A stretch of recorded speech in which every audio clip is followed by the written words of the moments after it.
अल्लाह जाने कैसे वो बात आ जाती है दूरी की कि जब तक शादी न होए तब तक तो लड़का अब्बा अब्बा, अम्मी अम्मी, और जहाँ किस्मत जहाँ घर में आई और महीना 2 महीना रही और काने में फूकिन कि बुढ़िया बुढ़ो के पीछे कब तक लाग रही है।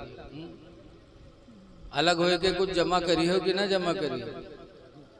भाई एक फूंक में यहाँ नौजवान को माँ बाप से दूर करा देती। इनके फूंक में कितना असर है। अल्लाह जा का है मस्जिद मदरसा फूंक छोड़ावे जाते हैं, सबसे बड़ा फूंक तो इन्हीं के रहे। एक फूंक में जवान औलाद को माँ बाप से दूर, भाई बहनों से दूर। लोगों, बाप की बेहतरीन कमाई औलाद है। वो औलाद खुश नसीब है जो अपने माँ बाप को कमा कमा के खिलाए। तो हजरत ज़करिया दुआ मांगा करते थे, परवरदिगार बुढ़ापे में मेरा कोई सहारा कर दे। अल्लाह की रहमत से उम्मीद नहीं होना चाहिए। बूढ़े हो गए थे ज़करिया, औलाद नहीं थी, लेकिन आज देखा जाता है अगर पतोहिया आवे और 1-2 साल गुजर जाए और बच्चे नए होते तो के बुढ़िया सास डैनिया मोहल्लम घूम घूम के का कहे हमरे यहाँ तो नाहसी नहीं है, नाहसीन।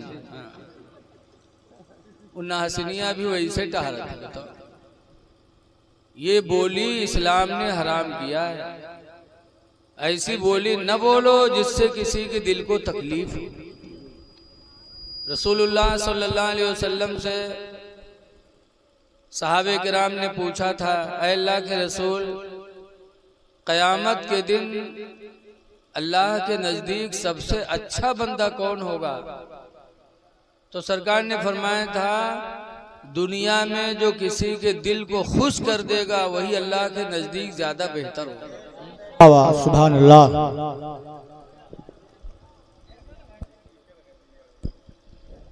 काहे गलत बोले थे?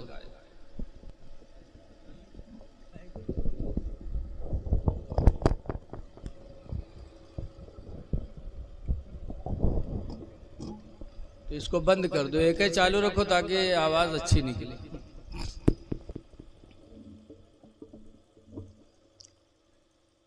इसीलिए अल्लाह ताला कुरान करीम में फरमाता है, क़ूलू लिन्नासि हुस्ना, लोगों से तुम अच्छी बोलियां बोला करो। कुछ दे नहीं सकते सबको, तो अच्छी बोली तो बोल सकते हो। तो हजरत ज़करिया, इससे अच्छा तो वही था यार। हेलो, चलो ठीक है रहेंगे। हजरत ज़करिया काफी उम्र हो चुकी थी, लेकिन अल्लाह की रहमत से नाउम्मीद नहीं थे। अल्लाह से मांगा करते थे। तो अल्लाह ताला ने हजरत जिब्रील अलैहिस्सलाम को भेजा, कहा जाके बस ज़करिया से कह दो, या ज़करिया इन्ना नुबश्शिरुका बिग़ुलाम, ऐ ज़करिया हम तुमको एक लड़की की खुशखबरी देते हैं। इस्मुहु यहया, जिसका नाम यहया होगा। तो हजरत ज़करिया ने ताज्जुब किया था, या अल्लाह अब बच्चा कैसे होगा, अब बच्चा कैसे होगा? कमर झुक गई थी हजरत ज़करिया की बुढ़ापे की वजह से। तो कहा था, इन्नी वानल अज़्मु मिन्नी, ऐ मेरे परवरदिगार मेरी हड्डियां कमजोर हो गई। वस्ताल रासु शैबा, ऐ परवरदिगार मेरे सर के बाल भी सफेद हो गए। कमर झुक गई, बाल सफेद हो गए, परवरदिगार अब कैसे? तो अल्लाह ने फरमाया था, ज़करिया मेरी कुदरत इस पर भी है कि इस उम्र में मैं तुम्हें औलाद अता करूंगा। हजरत यहया उनके घर में पैदा हुए, और ऐसे यहया पैदा हुए कि अल्लाह ने उनको नबी भी बनाया। और ऐसे नबी माशाअल्लाह कि उनके ज़माने में एक बादशाह था जो अपनी साली पर आशिक हो गए। आजकल बहुत से लोग हैं ना, बीवी के लड़का बच्चा पैदा हुई है तो बलई है कि का खिदमत खातिर साली कही है, और सास ससुर पठे दे हैं और खिदमत करते कर साली को पटिया लेते। अब मेहरुआ से मतलब नहीं, साली से मतलब। बीवी की जिंदगी बर्बाद हो गई, बीवी को छोड़कर साली की तरफ झुक गए। ऐ लोगों, ये दौर हजरत यहया पैगंबर के ज़माने में भी हुआ। हजरत यहया के ज़माने में एक बादशाह था जो अपनी साली पर आशिक हो गया। आइए हजरत तशरीफ लाएंगे। ठीक है, ठीक, जाइए। आशिक हो गया और हजरत यहया से कहा कि मैं अपनी साली को भी अपने निकाह में रखूंगा। हजरत यहया ने फरमाया कि एक आदमी के निकाह में 2 सगी बहनों का रहना अल्लाह ने हराम फरमा दिया है। 2 सगी बहन अपने निकाह में नहीं रख सकते। बादशाह ने कहा था यहया मसला बदलो वरना तुम्हें कत्ल कर दूंगा। हजरत यहया ने कहा था अल्लाह का हुक्म तो नहीं बदल सकता, जान तो ले सकते हो लेकिन हुक्म इलाही को नहीं बदलवा सकते।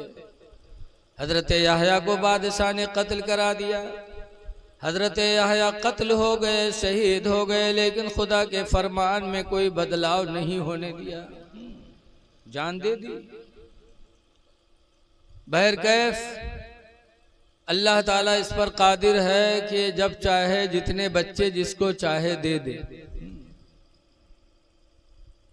हमरे वहाँ रुपैडिया गांव के पास एक गांव है रंजितवा, वह कबड़िया बिरादरी एक मुल्ला जी हैं, उनके 18 लड़का।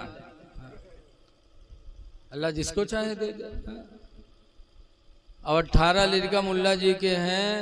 बॉर्डर के मामला नंबर 2 के धंधा कह के लड़का इतने मालदार हो गए सब कि अब प्रधानी उन्हीं करत है। और गांव कोई बोल नहीं सका थे, कहते मुल्लवक सामने न जाए रहे ने 18 लाठी यही के लंग से। औलाद इंसान की ताकत होती है। इसीलिए अल्लाह ने कुरान हकीम में फरमाया अल माल वल बनूना, माल और औलाद जीनतुल हयातिद दुनिया, ये दोनों दुनिया की जिंदगी की जीनत है। अल्लाह ने जिसको माल दे दिया, औलाद दे दिया, उसकी दुनिया चमक गई। लेकिन आज हम माल पाने के बाद भागते हैं। माल जहां मिला तो लोग अय्याशी की तरफ ध्यान देते। औलाद मिल जाती ज्यादा तो आदमी हलाल हराम का फर्क खत्म कर देता, जुल्म करने लगता लोगों पर। इसीलिए अल्लाह ताला ने कुरान करीम में तंबीह फरमाई कि ईमान वालों, अगर तुम्हें माल मिल जाए, औलाद मिल जाए तो या अय्युहल्लज़ीना आमनू, ईमान वालो, ला तुल्हिकुम अमवालुकुम औलादुकुम अन ज़िक्रिल्लाह। ईमान वालो, तुम्हारा माल और तुम्हारी औलाद तुमको अल्लाह के जिक्र से दूर न कर दे। हिलाक न हो जाओ तुम माल औलाद पाने के बाद। इसलिए अल्लाह माल दे तो भी खुदा का शुक्र अदा करो, औलाद दे तो भी खुदा का शुक्र अदा करो। आज अल्लाह ने औलाद अता फरमाया तो इन्होंने महफिल मिलाद शरीफ किया। अल्लाह की नेमतों का शुक्र अदा करना चाहिए। हदीस कुदसी है, अन अलीन काला रसूलुल्लाह, हजरत अली शेर खुदा से रवायत है, कहते अल्लाह के नबी ने फरमाया, हदीस कुदसी है, मल्लम यस्बिर अला बलाए, अल्लाह फरमाता है जो मेरी तरफ से बला पर सब्र न करे, कोई बला उतरे और सब्र न करे, वलम यशकुर अला नामाए, और जो मेरी नेमत पर शुक्र अदा न करे तो क्या करे? अल्लाह का फरमान है फल यखरुज मिन तहती समाई, तो चाहिए कि वो इंसान मेरे आसमान के नीचे से निकल जाए, मेरा आसमान छोड़ दे, जमीन आसमान निकल जाए। वलियतुलब रब्बन सिवाए, और मेरे अलावा जा करके अपना कोई दूसरा रब तलाश कर ले। तो अल्लाह के आसमान जमीन को हम कहाँ छोड़ के जा सकते हैं? और अल्लाह के अलावा कोई दूसरा रब है ही नहीं, तो हम तलाश कैसे कर सकते?